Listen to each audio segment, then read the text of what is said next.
اچھا آگے بڑے، آگے آ جاتا نون. اچھا نون کیا ہے؟ نون جناب یہ دیکھیں یہ ایک وجود ہے جسے آپ نقطہ کہتے ہیں. نقطہ.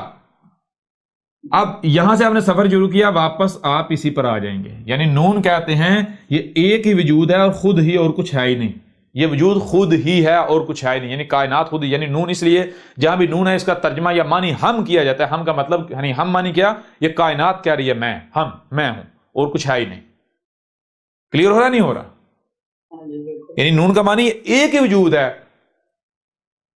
یہی وجود جو ہے سرکل کر رہا ہے، ایک وجود سرکل کر رہا ہے، ایک وجود جو ہے وہ سرکل گھوم رہا ہے، ایک وجود گھوم رہا ہے، ایک وجود گھوم رہا ہے، ایک وجود چل رہا ہے، ایک وجود چل رہا ہے، ایک وجود، کوئی دوسرا ہے ہی نہیں. ہوا کلیئر؟ کون سا؟ یہ کائنات خود ہی اور کچھ ہے ہی نہیں. کوئی اس سے نہ کوئی باہر تو تب آپ کہیں گے. بہرحال وہ تو الگ سے موضوع اس کے اوپر بات کریں گے. وہ اندر جب آپ کے ڈائریکشن جو ایگزسٹ کرتی ہیں تو جب کائنات ہے ملٹی، یعنی کہ اس کے ڈائریکشن آپ طے نہیں کر سکتے. جیسے مثال کے اوپر آپ آج پتا چلا کہ پہلے آپ کہتے تھے شروع اور آخر ہے، تو آج پتا چلا بھائی نہیں ہے، گول ہے. آپ چلتے جائیں کوئی نہ آئے گا نہیں، نہ کوئی اول آئے گا نہ آخر آئے گا. اس طرح کائنات کی ہر ڈائریکشن جو ہے اس کے اندر آپ کو سرکل ملے گا، ہر ڈائریکشن کے اندر سرکل. جی پھر آگے آ جاتا ہے واو. واو کسے کہتے ہیں؟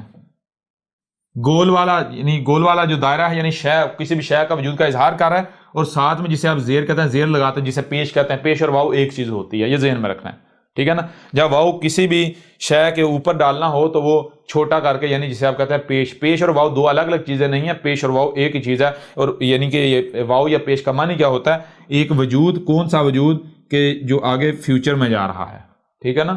یا اس کو یعنی کہ اور تھوڑا سا اگر ہم فرق دیں، تھوڑا سا فرق، تو وہ فرق یہ ہوتا ہے پیش اور واو میں کہ واو تھوڑا باری ہو جاتا ہے اور پیش جو ہے وہ تھوڑی ہلکی ہو جاتی ہے. یعنی واو باری ہونے کا مطلب یہ ہوتا ہے کہ یہ جو وجود آگے یعنی کہ صرف یہی نہیں ہے بلکہ اس کے علاوہ اور بھی ہے، پھر اس کے علاوہ اور جیسے سے آگے جاتے ہیں. یعنی کہ اگر آپ پیش کے اوپر وزن ڈالیں تو وہ واو بن جائے گا. مطلب کیا ہوگا کہ آپ جیسے آگے بڑھیں ہیں تو اور آگے، یعنی جتنا آگے بڑھتے جائیں گے تو وہ جو گول دائرہ ہے وہ قائم ہی رہے گا. وجود ختم نہیں ہوگا آپ کے سامنے. یعنی یہ وجود ابھی سے آگے بڑھے تو اس کی جگہ ایک دوسرا وجود آ جائے گا، آگے بڑھے گی اس کی جگہ دوسرا وجود آ جائے گا، آگے بڑھے گی اس کی جگہ، یعنی وہ وجود جو ہے اس کی کنٹینیوس جو ہے وہ رہے گی، کنٹینیوٹی رہے گی. بے شک وہ نہیں ہے، اس کی جگہ دوسرا لے لے، آگے تھوڑا بڑھیں گے اس کی جگہ تیسرا آ جائے، آگے بڑھیں گے، لیکن وجود جو ہے یہ کنٹینیوٹی رہے گی اس وقت تک جب تک کہ اور ختم نہیں ہو جاتا. جی اور کب ختم ہوگا؟ یہ ایک ہی وجود ہے اور کچھ ہے ہی نہیں. جی سب اس کے اندر ہے. یہ ہوگا واو. آگے حمزہ ہے. حمزہ جو ہے وہ ہاف این ہے. ہاف این کا مطلب کیا ہے؟ ہاف این کا مطلب یہ ہے کہ اگر مثال کے طور پر آپ کسی شے کا ذکر کرتے ہیں، مثال کے انبیاء ہے، تو مطلب یہ ہے کہ یہ جو الف ہے نہ صرف آخر میں ہے بلکہ درمیان میں بھی ہے. یہ جو الف ہے یہ جو آخر میں اصل لفظ ہے انبیاء، یہ صرف الف تک. آگے حمزہ اس لیے ڈالا گیا کہ یہ جو انبیاء کا الف ہے یہ نہ صرف اس جملے کے آخر میں ہے بلکہ وسط میں بھی ہے، ٹھیک ہے نا. یعنی حمزہ کا مطلب یہ ہے کہ یہ جو پیچھے لفظ ہے یہ اپنے آپ میں ہے، لیکن یہ حمزہ ایکسٹرا ڈال کے یہ واضح کر دیا گیا کہ یہ جو الف ہے انبیاء کا یہ نہ صرف آخر میں ہے بلکہ یہ درمیان میں بھی آ رہا ہے. ٹھیک ہے جی.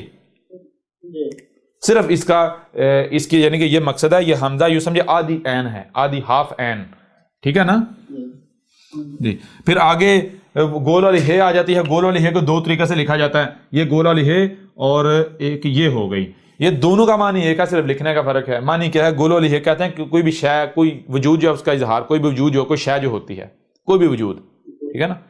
اور دو آنکھوں والی ہے کا مطلب یہ ہوتا ہے کہ یہ دو آنکھیں اور یہ آگے ناک ہے. دو آنکھیں اور ناک مطلب کیا ہے کہ جو آپ کو نظر آ رہا ہے جو شے، ٹھیک ہے نا، یعنی جو وجود. دونوں کا ایک معنی ہے، صرف لکھنے میں فرق آتا ہے. ٹھیک ہے جی.